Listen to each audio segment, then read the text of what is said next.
Welcome back to another episode of Adventures in Machine Learning. I'm one of your hosts, Michael Burke, and I do data engineering and machine learning at Databricks. And I'm joined by my wonderful co-host, Ben Wilson. I teach myself JavaScript to make pretty documentation sites at Databricks. and you're really good at it. It's impressive. But today we have an awesome guest that is not a specialist in JavaScript. He does actually cool things. No offense to JavaScript developers out there. His name is Piotr Skalski. We went over the pronunciation just now, and I think I nailed it. He Close studied, enough. Close enough. close enough. Cool. He studied civil engineering and computer science, and then entered the data world as an ML engineer, specifically focusing on computer vision. Currently, he's a CV engineer at RoboFlow, a site where computer vision data sets, pre-trained models, and sort of a variety of out-of-the-box solutions can be found. So, Piotr, I was wondering why you decided to focus on CV specifically. It's a hard question. Partially by accident. So you mentioned that I studied civil engineering. I decided I don't like it after finishing 5 years of study. So I went back to the university, and on the first semester we have statistics. I kind of liked it. Generally speaking, probably one of the coolest things we had back then. So I started to take some courses in ML, and on the second year, I believe, we had like basics of computer vision, like old school algorithms, mainly with OpenCV, stuff like that. No, like, fancy neural networks, but I found it was quite interesting. And by the way, back then I was working as a JavaScript developer, so don't hate on JavaScript. But that's where it all started. I started to learn a little bit on my own, and I decided the best way to learn was to teach others. So everything that I learned, I started to write a blog post and describe, okay, this is how you can do this and this. And with time, it grew a little bit and helped me to get my first job in computer vision. From then, I never looked back, and I still think, for me, it's the coolest part of AI, so-called AI. I don't like that phrase, but whatever. Even though that NLP right now is probably the hottest one. I think that in reality, if you think about applications in real life and amount of models that are actually deployed, computer vision is simply more mature. It's probably way more places where the models are deployed. Yeah. So yeah, like I said, kind of by accident, but I think that was the right choice. So Yeah, and I feel like CV is an extremely sexy part of ML, as you mentioned, and it's very fast paced and growing a lot. Where do you see it used in practice? Like, what are the common use cases? Oh man, before I joined RoboFlow, I was working for a startup that my job was solving problems of other customers and people. So you can think like very broadly, like from sports, which people love. I even have like a small repository where I show some use cases, but sports is like growing because data analytics start to be a thing in sports. Like if you think about NBA, for example, or Premier League, GMs make decisions on trading players based on alignment with the style of play of their team or what they desire, and they make all of those analysis based on the data that you extract. And to be able to have the data, okay, that player set a peak or shoot a free with the hand on his face or something like that in his face, something like that, you probably need a lot of computer vision to extract the data automatically and in a reliable way. So sports is one thing. A lot of use cases are in infrastructure, so-called. So you can think about pipelines, power lines, dams. So anything where you have a large area to cover, which is very hard typically was done manually. Yeah, so typically, if you think about power lines, usually there is like group of people, and like on average, like every 2-3 years, somebody looked at that place in the whole grid. Right now, you automate that with drones and with streaming directly to the cloud and analyzing that stream, looking for all sorts of problems. So this is another place where you obviously have a large amount of clients, because those are usually very wealthy companies with a lot of problems. And yeah, computer vision helps. Manufacturing, obviously. So and a sort of place where you I don't know, build cars or engines or I don't know, candy bars or whatever. They use computer vision to count stuff, to keep people at safe distance from some things that shouldn't be attached, for example. So over there, obviously, there is a lot of that. The sexy use case is obviously smart cars, but I'm not sure if that's actually being deployed like on a larger scale. There are companies that are trying to do that, and they use computer vision. So in my opinion, it's actually quite hard to think about the place where you wouldn't be able to use computer vision, like OCR, like anything that has a document, an image of the document, and you are capable of translating that. First of all, you need to be able to extract that information from the image. Then you can use the language model to translate. So OCR is very popular, processing of documents. A little less sexy, obviously, but probably heavily used. Yeah. So yeah, like I said, hard to look for a place where you don't have computer vision. Yeah, no kidding. Out of curiosity, Ben, did you ever use CV in your chip processing days to assure quality? I can't talk about too much of that stuff still. I'm still under an NDA, but tool manufacturer vendors, I know that a big one is a customer of Databricks. And for an ML Flow use case about a year ago, got to sit down and talk with that team for a couple of hours. And they're currently in the process of converting, actually, just as you mentioned, the OpenCV stuff. That was the foundation, like the bedrock foundation for processing of SEM images. So when you're looking at really, really tiny stuff on silicon wafers, and the lithography might be messed up, which is going to cause further downstream processing issues where you can't deposit metal, you can't deposit oxide layers, so you get shorts and stuff in your metal layers.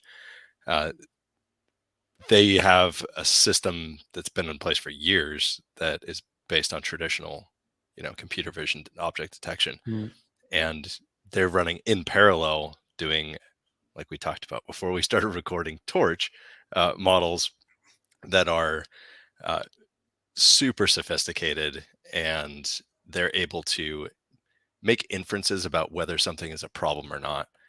With the old school OpenCV implementation they're running, it was just a lot of code they had to write to say, what is the morphology of what we're detecting here? Do we like sizing? What sort of shape is it? Can we infer that it's 3-dimensional or is it 2-dimensional? And it's just loads and loads of code that they had to write. Now they just deploy this model and they run them side by side, because they have to do validation for years on stuff like this to make sure that it's performing the same way or better. Yeah, it's everywhere in semiconductor. It's in physical manufacturing as well. Stuff that people might not even think about, like vendors or companies that make stuff like potato chips. There's cameras everywhere in that line that's trying to detect burnt chips so they don't get into the bag. And that's all done with like deep learning, like CNNs. Nice. Okay. Yeah, that makes sense. And if you sort of think about it, there's so much video, photo, imagery just out there. And it's sort of a difficult medium to work with for like historically based, like array processing, or even for NLP. It's just sort of a different format because it has so much data in there. So yeah, it's super cool that we're starting to enter an age where this data is consistently leveraged. Um, Peter, I was wondering if you could elaborate on sort of how you got into this space and how maybe beginners looking to enter into the CV world could learn about it and start developing a skill set. Mm-hmm. So, like I said, like for me, the everything was kind of like accident. So the fact that I got interested in computer vision, I already mentioned that. But how I kind of like grew was I grew heavily in the open source areas of GitHub. And yeah, I can with high confidence say that whatever I'm doing, whatever I will be doing probably in the future will be related to computer vision and to open source. So it's a little bit different route than many other people take, because usually the typical route would be you finish university and you just look for work at some low level data analytics team, and just grew there. And I saw people kind of like growing this way, and it's obviously okay. It's just I don't really because I'm passionate about open source, being in corporations that are usually only leveraging open source rather than building it, although it's changing, but still. I don't feel that well over there, so I was growing in the open source on GitHub and in small startups that I just simply got picked up because of my projects. So yeah, I can say that every job that I got for the last probably like 5 years, I got because of open source. So it's a little bit different, but yeah, a lot of fun. And you can, which is a little bit counterintuitive, but you can do things for free and really earn money from it after some time. So just a little bit of persistence. Would you recommend that route to other people? You really need, so reality is right now that many people that code don't like to code. They're only there for money. And I'd say that if that's you, then probably going for open source is less fun. It is cool if you like coding. Like if you're really kind of like a geek, yeah, if you have like no problem sitting 15 hours a day sometimes, like, which is, I'm a little bit auto-distractive this way. If I'm very passionate about some topic and I really like to dive deep, then I can spend like 15 hours coding or something like that. And it works well in open source, obviously. If you are okay with just, giving that to people for free.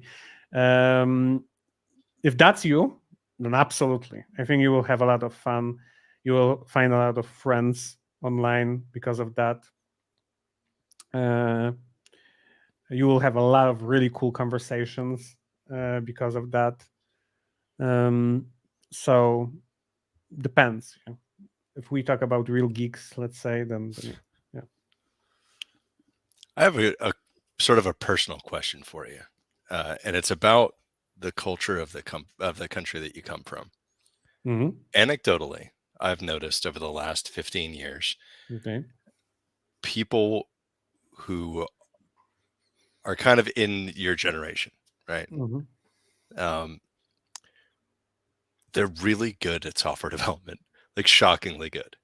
Mm-hmm. And it's a consistency across a bunch of world-class developers that I've had a chance to work with at several different companies, that Mm-hmm. people from Poland seem to have a dedication to excellence in this particular field. Do you know why that is? Is there something that's like culturally aligned to excelling in a profession like that more so than other? I don't have like a concrete answer, because it's hard to have a concrete answer to question like that. But I can tell you, like, so anecdotally, one more time, like if I recently saw a map of European countries where people were answering what is your dream job? Mhm. And a bunch of countries in Europe had like YouTuber or influencer or something like that. And literally in Poland, it was software engineer. So that's one thing. I'm not sure like where it comes from, but that's one thing. I also know that coders from Poland consistently are in top 3 when it comes to competitive coding. So if you would look up competitive coding competitions, like those high tier, Yeah. you would see Polish coders in top 3. So it's like probably Russia, China, US, Poland when it comes to those competitions. I myself was not groomed to be a coder, but a friend of mine who had a big influence on me moving from civil engineering to coding was groomed to be a competitive coder. Just he was probably not dedicated enough, but we had a lot of conversations about that. So it's typical for guys in like 14, 15, 16, 17 to spend like vacations on camps for competitive coders. Like if you are in that field already, like he was there, he was just not good enough, but he know people from OpenAI and from Google, guys who are like well paid and respected around the world. Like he was spending vacations with them. It just happens. Yeah. So there are definitely there are schools where you can go if you want to go to high school, where you specifically hunt for top schools to be top coder later on. There are definitely a lot of camps in holidays where you can spend time with other coders, and it's like crazy. You get access to like professors from top universities in Poland that spend time with you and discuss like complexity of algorithms with you, and you're like 14, let's say, and you spend time with guys who usually spend time with like advanced people at the university. So it gives you a lot of like edge over the competition. But obviously, you also have this conversation about, okay, is it really childhood and all sorts of like psychological reasons why maybe the grooming so hard at this young age is not the right move. But yeah, I mean, like it happens. So I and the sad story about part of that story is that we don't really have like any large IT startup. Like all of those people like migrate to other countries at very young age and just grow there, but don't really build a lot of stuff in Poland. That was going to be my follow-on question. Yeah. But I mean, I know why. It is because I've worked with companies or worked at companies that preferentially go after like sort of coder for hire consulting from Poland, and it's not a 3-month, hey, just write some code for us for 3 months and then you're done. It's more like, let's test this person out for a month or two. And every single time I've seen a company do that, the person's effectively on full-time staff for like 5 or 6 years, because you get a principal or senior staff level developer for the cost in the United States of a junior developer, but you're getting consistent results. Yeah. So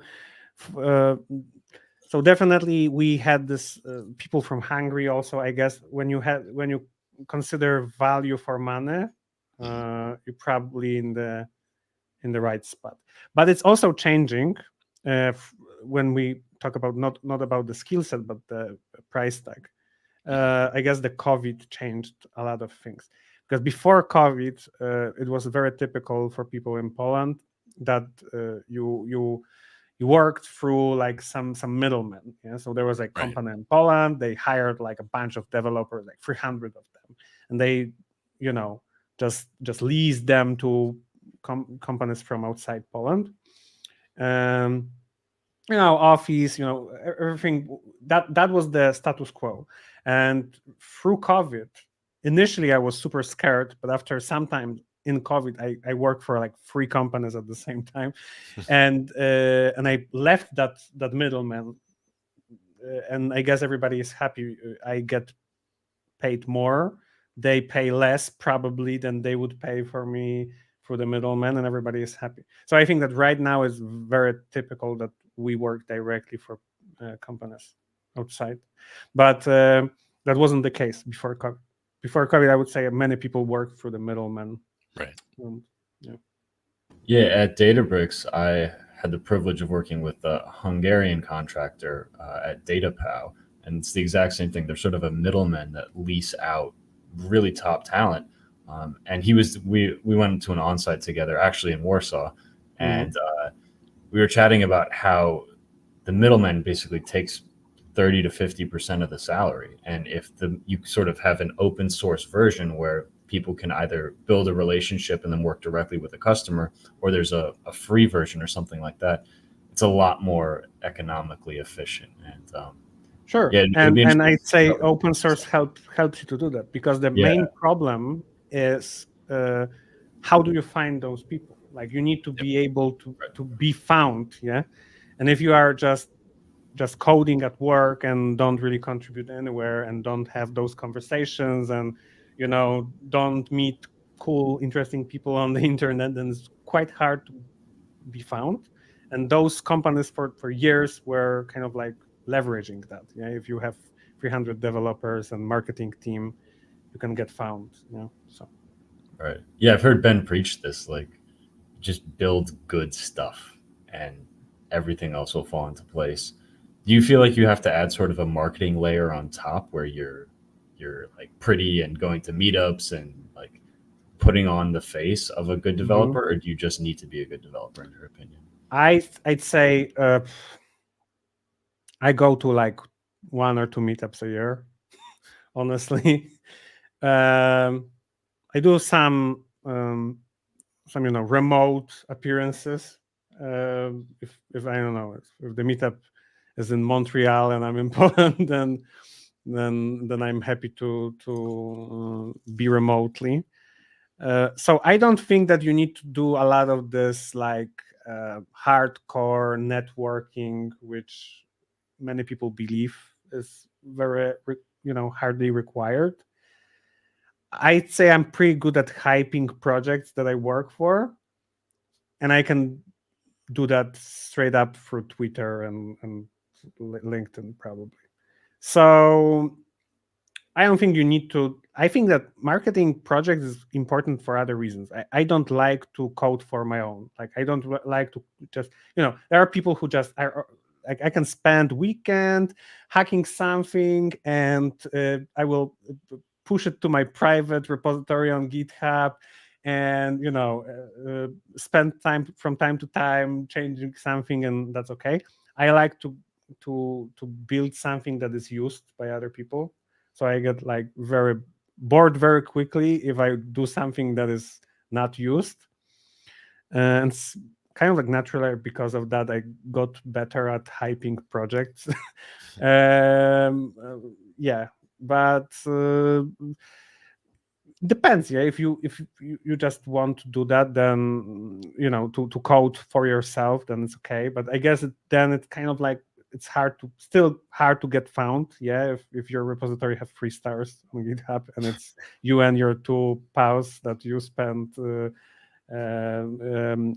few hours a week talking to, then it's a little bit hard to get found.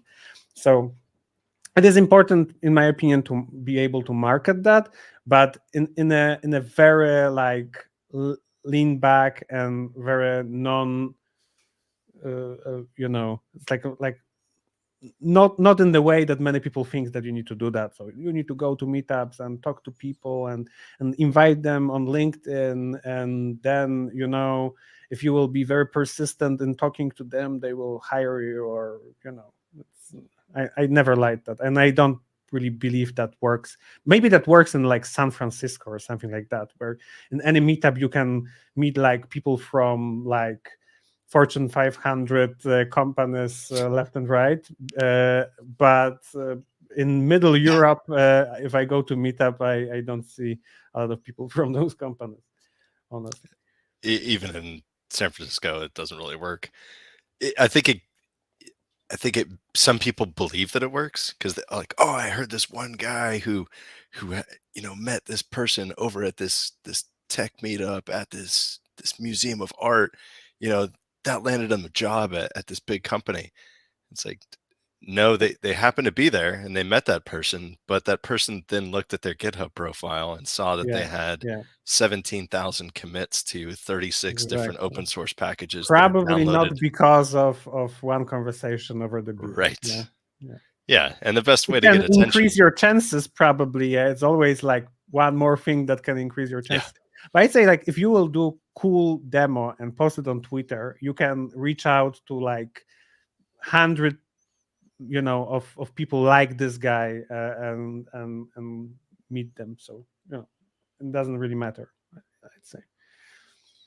That makes sense. All right, so big success. You build so many cool things online, and you wind up at RoboFlow. What's your day-to-day look like? I do cool stuff, honestly. Like so big part of what I was always doing was creating tutorials, but always in the form of written stuff.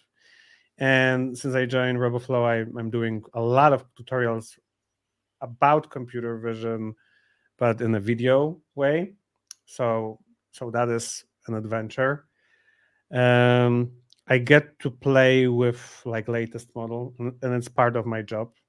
Yeah. So and a new model happens to be released and it's getting traction on Twitter, I get to play with it and assess whether or not it's something important or just a hype. And if that's something that is legit, then we can create something around it, which is awesome place to be, that somebody pays you to play with latest toys. Sign me in. And I'm doing open source, and I get paid for that, which is also awesome. So yeah, I'd say it's pretty good deal, to be here. Speaking from someone who does some of that stuff with evaluation of things, I was wondering your take on when you see something that's getting tons of attention by people. Mm-hmm. Like everybody's talking about, oh, this is the new killer of this thing, or this is the hottest new thing. And you go and test it out and you get through maybe a half a day of work testing this new thing out. And you're like, did I do something wrong? Like, why do the results suck so much? And then you realize after another couple of hours that actually this thing that you're evaluating actually does suck. And it was just marketing BS that blew it out of proportion. What sort of feeling do you get when you see something like that?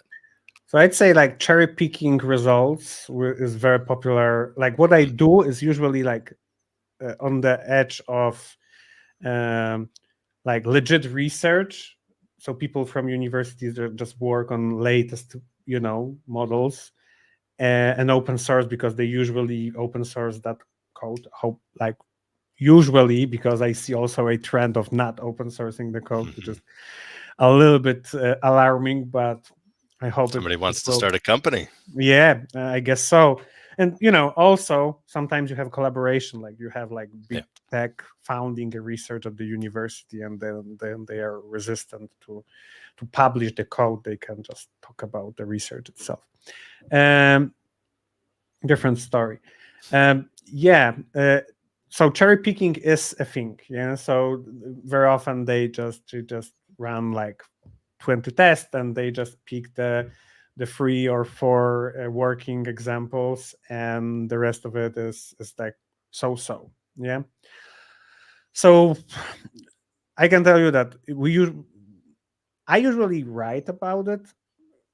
Like I'm usually not really resistant to just say, hey, sometimes it's very funny, so sometimes it's like, especially with language models. My favorite example was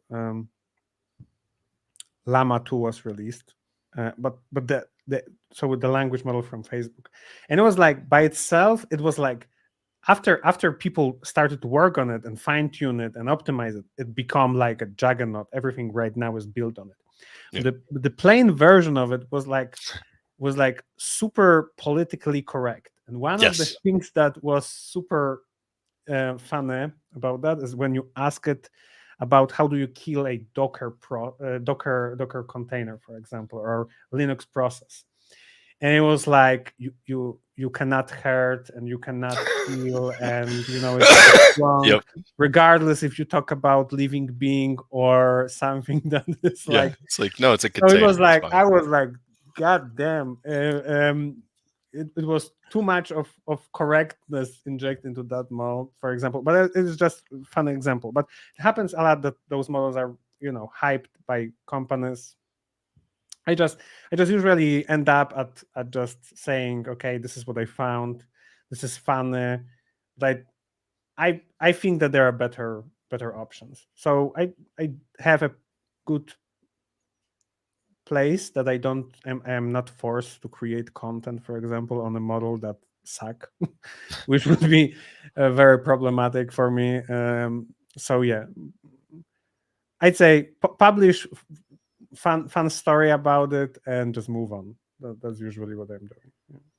Nice. Do you have a process that you have started to develop for like get a representative like production use case, do the model, publish the content? Is there like are there steps that you always take to evaluate? I mean, like, depends on the model itself. Like, if we talk about some use case that is already very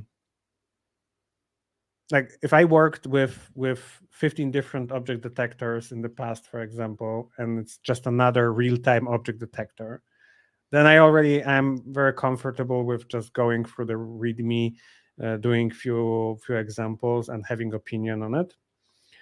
But lately, with the rise of multimodality, for example, there start to be a lot of models that are harder to just, where you cannot just follow the path that you followed like 15 times before, because that model does something that is changing the game somehow. Yeah. So I'd say that this year there were like probably two models for me that I had this like feeling that, okay, I have never seen something like that, or I saw something like that, but never as good. Yeah.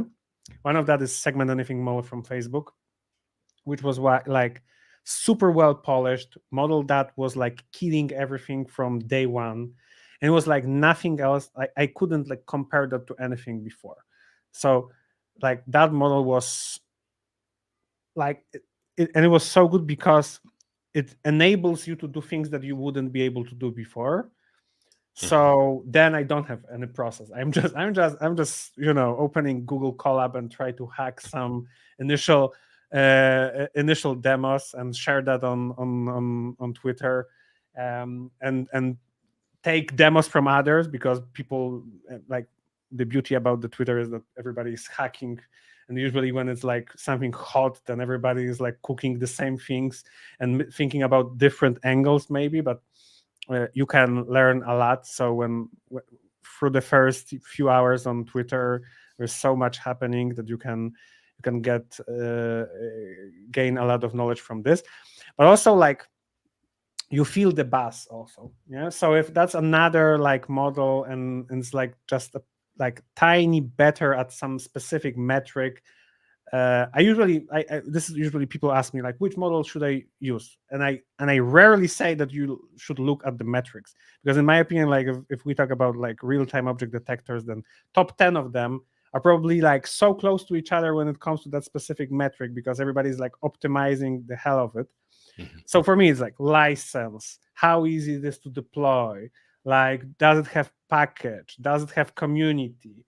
Because if I think about it, why should I take a model over another model if no nobody will care about my problems. There's like no way I can install it easily. There's no documentation, but it's like a % better at some specific metric.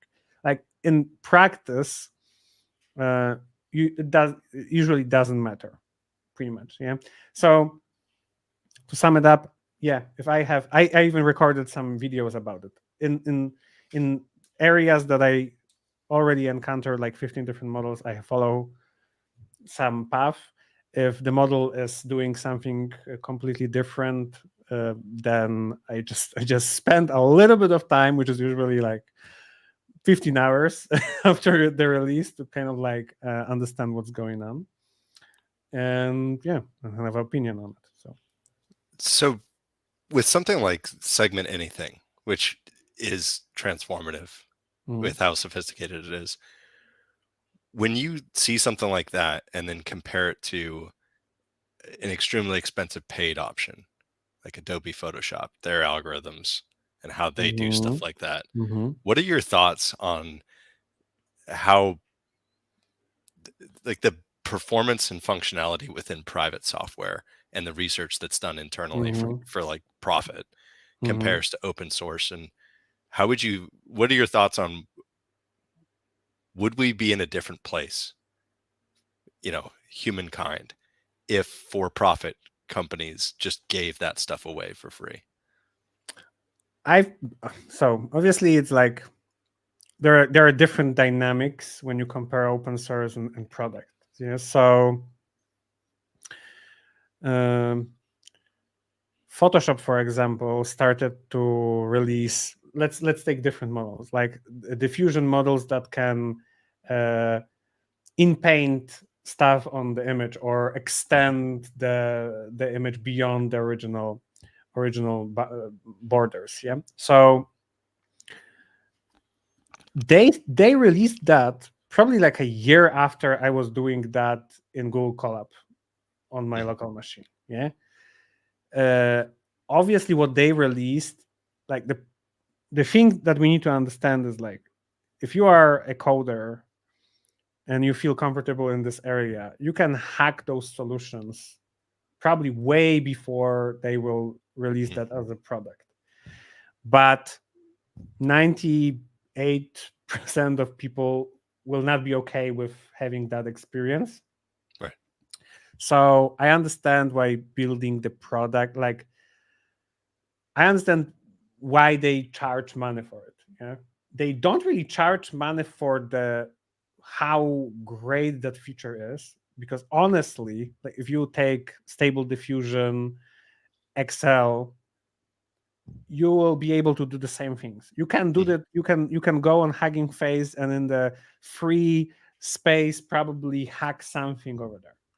Yeah, they charge for the experience, for the ease of use, for the convenience. Yeah, and people are like, I myself, I pay for stuff sometimes. Yeah, I pay for ChatGPT, even though there are other alternatives, but I see how convenient it is for me to work with it, so I pay $10 every month for it. And I'm certain that there are other people who would like to have convenience, and they pay for that. Are those models like better? My guess is like probably, but also like Midjourney, for example. Midjourney is probably like It's pretty good ahead of the competition. I know that DALL-E 3 is there, but I still think that Midjourney is like, this is something that is on another level. They don't release a lot of information how it works, but I'm constantly impressed how it works and what I can do with that. So so I think there is definitely something there. As for other models, like what Adobe released, I was like, okay, you pay for convenience. It is in the editor, but it was nothing that blew my mind. Okay.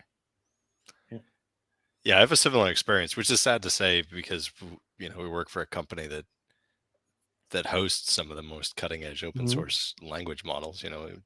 Databricks buying Mosaic ML. Yeah. And I'm aware. ChatGPT and OpenAI's service for that, using that for me is actually cost savings. So if I'm just on that, asking it a couple of questions about how do I do this thing in JavaScript? Here's like what I want, like generate some code for me so I can test it and then run it and then tell it that, oh, the code you gave me is broken with this. Like, I think I need to, change it this way. But if I'm doing that for a half an hour, I might make 30 or 40 REST calls effectively through that chat interface. Now, if I wanted to self-host an open source LLM for just my own personal use and use like MPT30B or something, that's a big model. If I want performance, that's now got to be hosted on a VM that has GPU access. So I'm paying what, $20 an hour to spin up that VM, host that model, and I have to build the infrastructure for it, and I have to build a JavaScript front end that implements the chat interface. That's a week of my life that I'm spent just setting up that infrastructure and code that I can deploy to that. And then every time that I'm done using it, I have to go in and say, hey, shut down, because I don't want to sit there and pay like, whatever, $27 an hour for AWS. So that convenience aspect really does make sense, the economy of scale. But if you're doing something for 250, 500 people at your company, that everybody's going to be interfacing with this one GPU instance, that now all of a sudden changes the balance, where it's like, hey, I can host this open source model for $20 an hour and 500 people can use it. It makes sense. And especially like if you count in other things like privacy, depends on the company. But if you're like a bank, for example, and there's like a bunch of, data about the customers, I love those stories when somebody says that some company suddenly understood that people are copying and pasting stuff into the ChatGPT UI in those companies. I would recommend spending a little bit of time on educating your staff about data privacy and how stuff works, but it is what it is.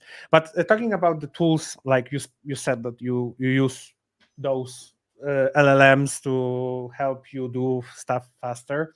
My favorite argument that I have from time to time is that people have, but it's wrong sometimes. It's wrong sometimes. Sure. And I accept that, and you accept that. But many people were like, I don't use that because it's wrong sometimes. Where I have like everything right now. I have like I am using PyCharm, and I have like AI assistant in PyCharm. I am using a terminal that has AI assistant. If I type in my command wrongly, it will tell me that you should fix that. This is a typo. Or if I get like exception, you copy and paste your exceptions. I get suggestions in the terminal what I can change to fix the exception. And obviously, I use ChatGPT and all other stuff. So I think that it has a lot of impact. I remember I was doing a visualization some time ago.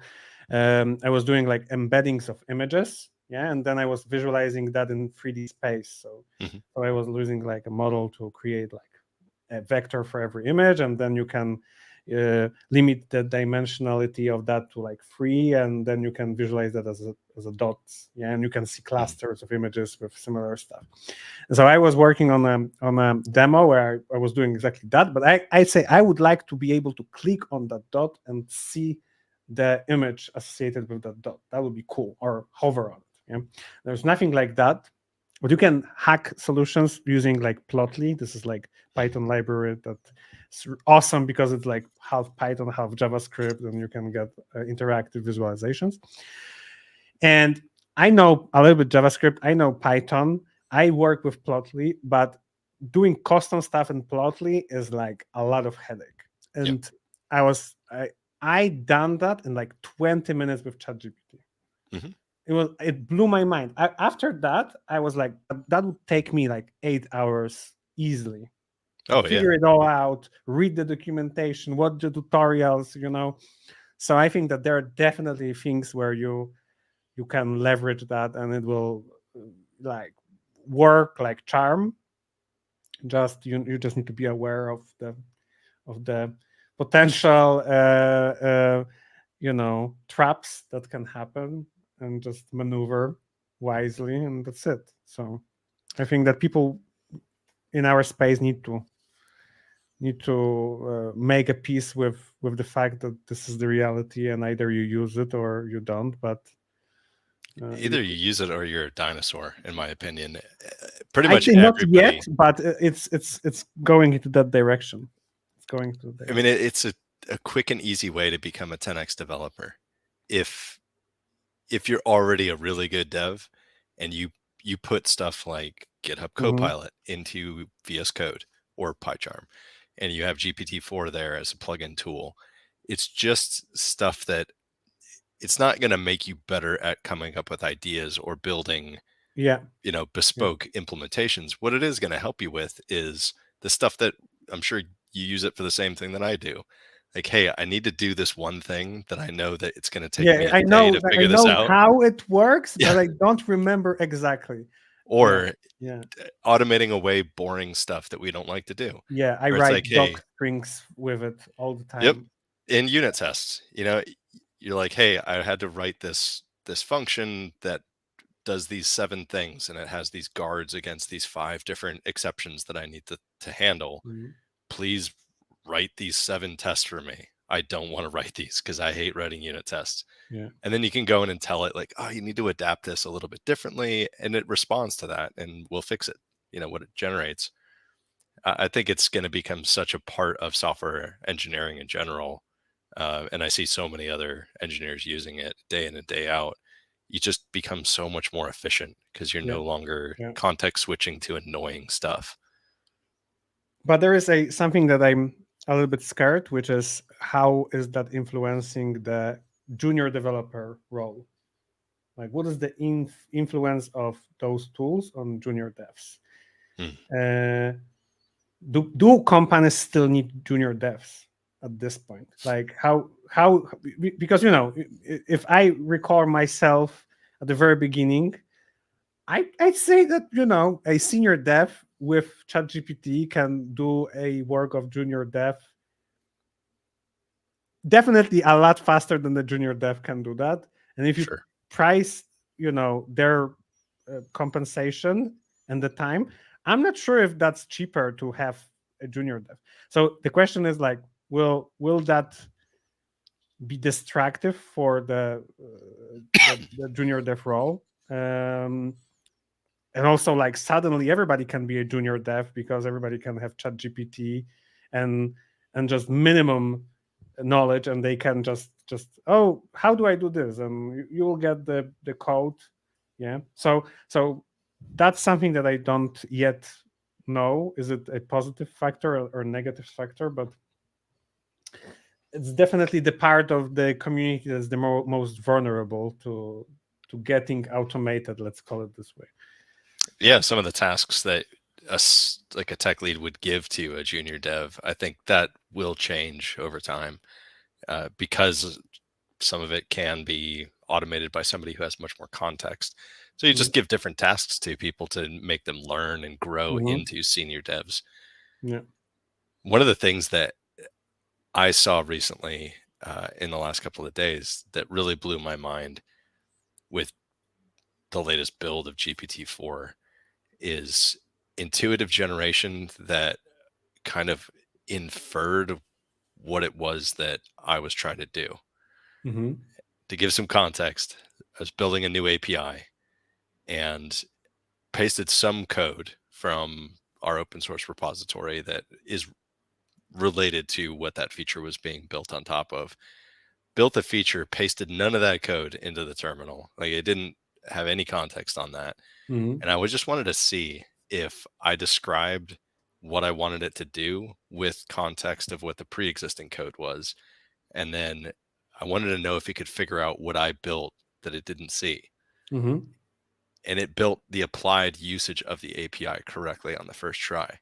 It didn't see any code that was related to that, but it understood the style and even the naming conventions that were being used. And it inferred this input type that it needed to get and wrote an example, even generated data to go into that field.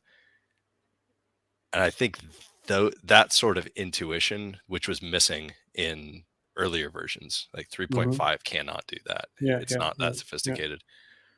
I'm curious to hear your thoughts on the next generation of post-transformers based architecture for not just LLM stuff, but particularly computer vision. Where do you think this is going for the open source and research next? I think that in computer vision, we are like, one thing is multimodality, which is the phrase right now that everybody is talking about, which is funny because a year ago nobody was talking about it, but I guess life is changing fast. So another thing is zero shot, and you can say zero shot detection or segmentation or whatever. Yeah. So that was our initial like panic mode was when there was this demo, the first demo of ChatGPT with vision. It happened like months ago. That was very far away in time. There was like long gap between them actually releasing that feature and they unveiling that it exists. And back then we were like, oh, can it do zero shot detection, for example? Which is a phrase that you describe a model that you don't specifically train on the list of classes. Like typically you would have like a model that you have 80 classes from Coco, and it's pre-trained on those 80 classes. If you have any custom class that you would like to tag, then you would need to have a data set of images, label them, train the model, and then you have this extra capability to detect that class.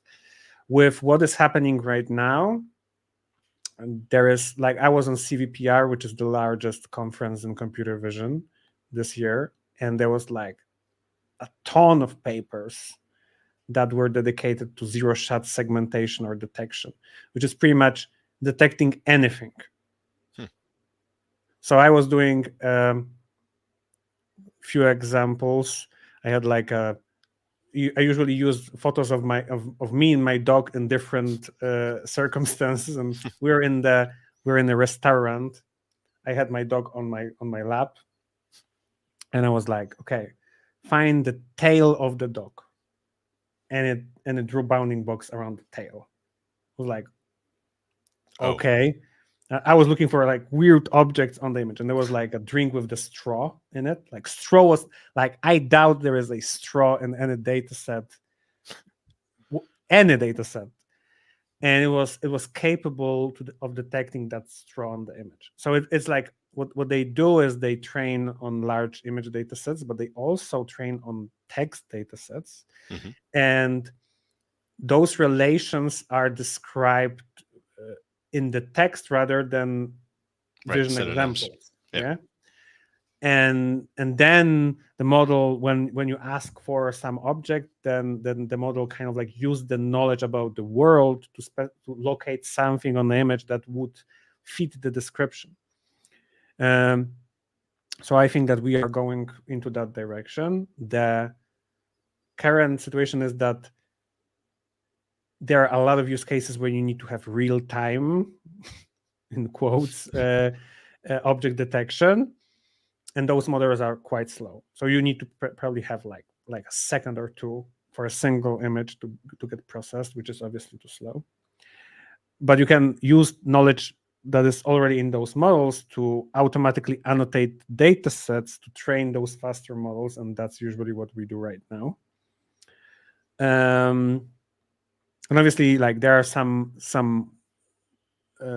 things that don't work. Like, for example, zero-shot detection of semantically close to each other objects. Like, if you think about like glass, bottle, can, mug, everything holds drink in it. Everything you can hold in your hand. You can spill stuff from it. You can put it on a desk. So all of those words in text are in the same context usually. Like, so we had a trash detection project, and we wanted to detect like bottles on the grass, and in the forest, like all sorts of stuff. And those zero-shot detectors like detected bottles, but also detected like everything else that is semantically close to it. So they're like the models exist already, and they blew my mind. One of the models that I said was my favorite model from this year is Segment Anything, and another is Grounding Dino, which is like state-of-the-art zero-shot detector. And I'm blown away, but I also recognize the limitations, and I had an opportunity to talk to people who develop those models, and they are also aware of that, and they are actively working into solving those problems. So God knows where we will be in like 2-3 years. But yeah, I think that this is definitely the direction. So kind of like zero shot. We will probably not train models anymore. At some point in the future, we will just have that knowledge like about everything inside the model. What about So, yeah. stuff like contextual generators that are not limited to stuff like Midjourney, where it's just Mhm. a static 2D image, where you Mhm. could say, and it's not something that's like the deep fake, you know, hey, I'm gonna superimpose and combine these images together to create something synthetic, but more text-based generative, where you Mhm. say, I'm going to describe this animation that I want you to do, you know, Mhm. whatever it may be. Say we're creating like documentation charts. We want to create an animated GIF that shows our architecture with things moving in and building itself or something. Mhm. How far away do you think it is before we get to something like that you wouldn't be able to tell the difference between that being AI generated or done by a professional graphics artist?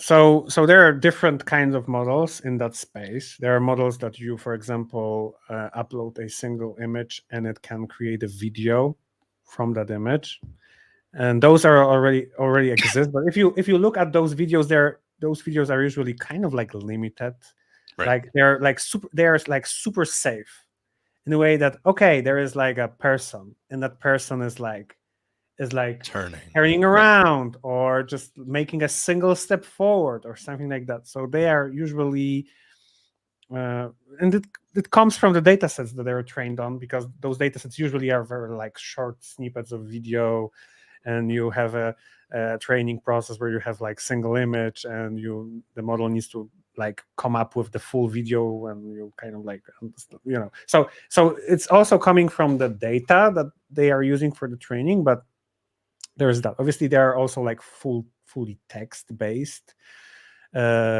models that can like something that was also hot on CVPR was 3D. So generating 3D objects based on text. So we just say, I don't know, like a mouse and the baseball cap, yeah, and it generates 3D asset that you can I don't know, drop into Unreal Engine and use in your game or 3D animation or whatever. Yeah. So I also think that there is something there, and those are getting a lot better. Those can also work with image input. So you just drop a single image and you can get a 3D representation of the object from the image. So yeah, I think that the quality of that is certainly not good enough to fool anybody. Yeah, Right. but if you think about deepfakes, then I feel that yeah, there is some merit to it. But also like Midjourney, I remember. I don't want to dive into political discussions, but there was this moment when Donald Trump had problems and was supposedly to get arrested. Um, and somebody on Twitter generated a ton of like Donald Trump running from police in New York images. And so help me God, people were like they legitimately believe that those are like real photos Oh yeah. of the event happening in New York right now. And it's like somebody is like live reporting what is happening. And if and of course, like if you know anything about those models, you saw like 6 fingers, or some weird asymmetry and something that somebody has a ring earring. How do you say that? Earring? Yeah, Earring, in one ear and not the other. I mean, it happens in real life, but usually when you talk about like politicians, I doubt like people will have like only a single one. But the quality there is like very close to what you would expect to create a political drama. But I think that the one that is definitely super close, it's not with image, it's with voice. Yeah. This one, we are like in Poland, like I said, we don't have cool startups. There is one startup called 11 Labs, and it's in Poland. And honestly, we had elections in Poland this year, and they literally used 11 Labs voice generation to produce election related content. Yeah, so those varies from different things. Like one of the popular things was like top Polish politicians play LOL, League of Legends, together, and they are in the lobby and they argue about choosing champions. And like you are hearing that, and this is your prime minister That's pretty arguing funny. with your some important politician. Why did you chose this champion over the other? And it was like super legitimately hearing, like it sounded like very real. But there was also like something that there was a leak of something that was very smart, was like leak of official emails. So imagine, like in the US, there was also like things like that. I believe like several times. Hillary Clinton had something like that also. Yeah. So just imagine that her emails leaked, and her opposition is producing content when she's reading her own email that leaked. And there is something obviously wrong in that email, something that she is not proud of. And she's like saying that out loud. And there's like small font over that the voice was generated using AI. Yeah. But psychologically, if you think about it, how what is the hook of like lector reading that, and what is the hook of actual voice of that person reading that in TV, for example.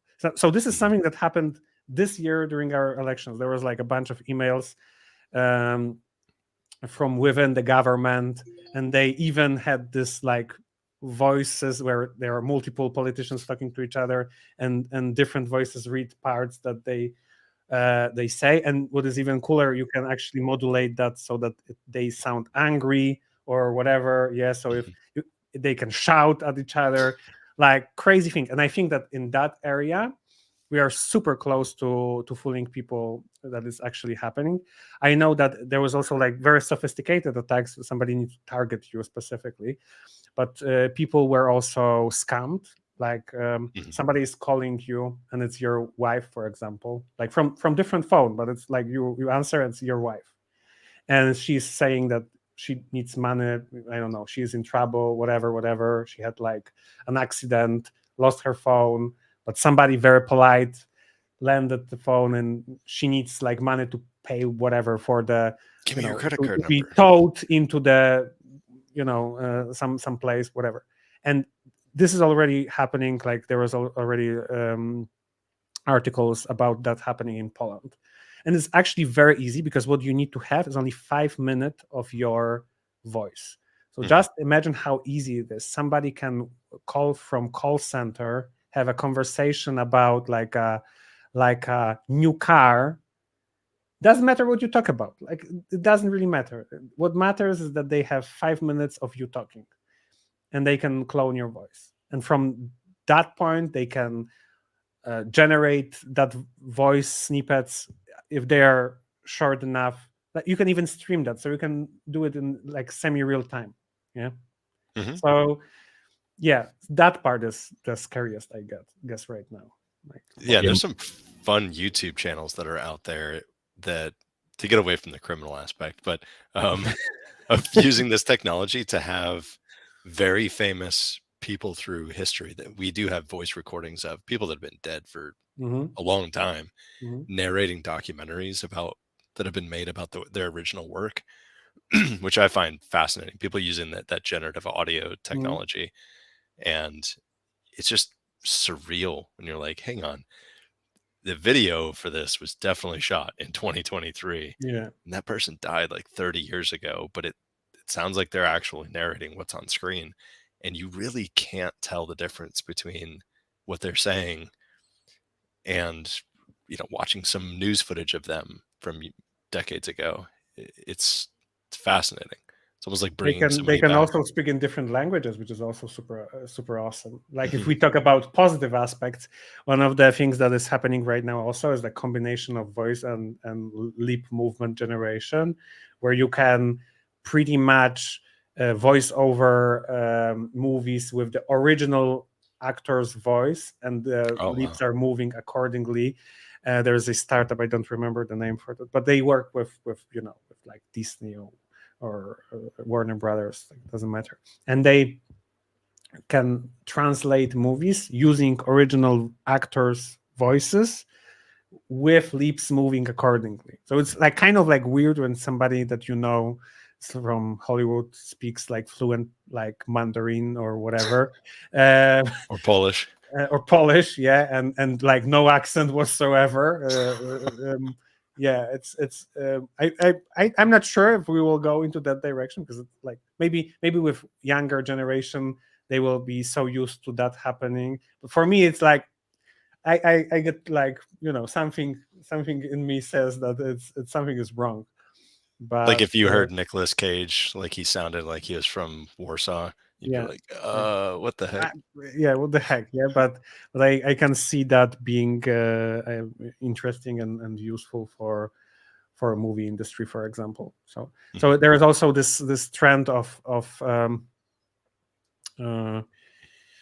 generating, like I guess in Star Wars that happened prominently, where you take the actor that is no longer alive, and you generate a version of it that is completely CGI'd, but they use AI, not CGI like old school, like the typical CGI where you just model everything and spend a lot of time modeling. You just take actor that is similar, and you just train a bunch of models, and suddenly you have somebody that is dead already. Yeah, which is also, I don't know. I mean, like, it's kind of cool that they can make those cameos, but at the same time, it's also a little bit weird. But I know that some people from Hollywood pretty much sold their the rights to their face to be used in the future, and they get money for that. Yeah, so Crazy times, guys. absolutely insane. Yeah, it's cool how AI is sort of, and AI in the like general sense, it's sort of blurring the line between reality and like human generated content. And I think we're still pretty far away in the physical sense of like maybe 3D printing something that's Gen AI'd, but in digital sense, there's a lot that can be done with today's technology. As a person coming from civil engineering, I can tell you that there are already, maybe you know about it, but you can already model structural elements in the generative way. So it's always a balance of weight and strength. Yeah. So how much do I need to have to hold this pressure or this force? Yeah. And but usually it's like there is like very complicated way to calculate how the forces flow into the structure, and you can iteratively remove part of the material, run the whole simulation once again, see how that influenced that, and take one more part, and after some amount of iterations, you can get with element that is significantly lighter and only have material in the places that the material actually matters. So obviously stuff like that is already used, but in in edge cases like F1 races, if you need to optimize the car to have the right weight, but you need to be able to sustain extreme forces, this is something that you can do, and with their manufacturing techniques they can manufacture the actual element, because it's not only about knowing what is the geometry of the element. You need to also be able to manufacture it. So obviously it's not profitable right now, but of course if you think about like space exploration, planes, F1, those are the places where you can pay extra to remove a little bit of the weight, for example. So generative AI, let's call it this way, is also used in those places. But not so much in pure civil engineering. Like, we're not going to be building bridges like bridges, that, right? Bridges, for example. With bridges, I believe they use something like that to model. Like sometimes you aim for something that is very, very inconvenient. Yeah. Sorry, like not inconvenient. Something that is like unusual. Sorry, something that is unusual. And in those cases, they use stuff like that. But I'd say, as a person coming from civil engineering, like 95% of the structures that people design, those are like straight up, like you have the table, you read the table, you add that value to another value, and it happens like this. So there are absolutely rare cases where you need to use computer to calculate, because you couldn't do that on paper. You usually use computer because it's faster. Rarely something because it's so complicated that it wouldn't be able to do that on the paper. So. Yeah, I'm sure it'll change CAD, like computer animated design, and just all of the physical system design. Imagine having GitHub Copilot, but for your CAD. I mean, like, I want a screw now. Make me a screw. That'd be pretty cool. Yeah, 3D modeling screw is it's like a 30-minute of your time. I know. It was a final project for the intro to mechanical engineering at my university. Yeah, for like the intro course. Yeah. So it can save a lot of time. So like we said, like generating 3D objects, for example, based on text input, like I can see that being used in games and in CAD and in architecture and all sorts of places. Yeah, definitely. Cool. Well, I will quickly wrap, and then we'll kick it over to see if there are any sort of next steps for the listeners.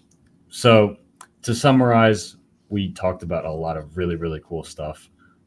Some use cases for computer vision are sports, infrastructure, manufacturing, self-driving cars, but anything with visual representations of data can be applied with CV. If you're looking to get into this space, if you're a coding nerd and want to spend 15 hours a day, open source is a good path. But if not, maybe try to figure out an alternative way. And don't do it if you're just in it for the money. There are probably easier ways to make a ton of money. Also, building things that people use is typically very rewarding, and that also can get you recognition. So self-marketing without actually backing it up with a skill set typically doesn't work, and you'll get found out pretty fast. One cool state-of-the-art model that is worth checking out is Segment Anything by the organization Meta, formerly Facebook. And then when you're thinking about modeling and picking a model, don't just think about accuracy. Think about the license, ease of development, community around that. There's a lot of factors beyond having that 0.1% improvement, because typically they're highly optimized for the specific data set when they publish this paper. So being generalizable is really important. And then deepfakes are scary. So Piotr, if people want to reach out let me try one more time. Piotr, if people want to reach out and learn more about you and your work, where should they go? So I hope it will be somewhere linked so that they can find it. But I have my typical nick that I use in pretty much every platform right now on the screen. So this is exact nick that I use on GitHub. You can find all sorts of things that I built over there. Ranging from JavaScript projects, don't hate on JavaScript, and up to I don't know, crazy object removal from video projects that I lately worked on. So you can find a lot of cool stuff there. I'm also active on Twitter and LinkedIn.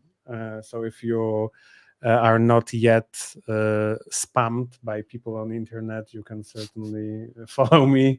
I try to be active, but I usually post about cool stuff. So if you are interested in multimodality, computer vision, NLP, I tend to spam about that, and people are usually interested. So maybe that's a good, yeah. Cool. Advertisement a little bit, yeah. Nice. All right. Well, until next time, it's been Michael Burke and my co-host, Ben Wilson. And have a good day, everyone. We'll Thank catch you very next much. time. Thanks for having me, guys. Thank you. Of course. Bye. Pleasure.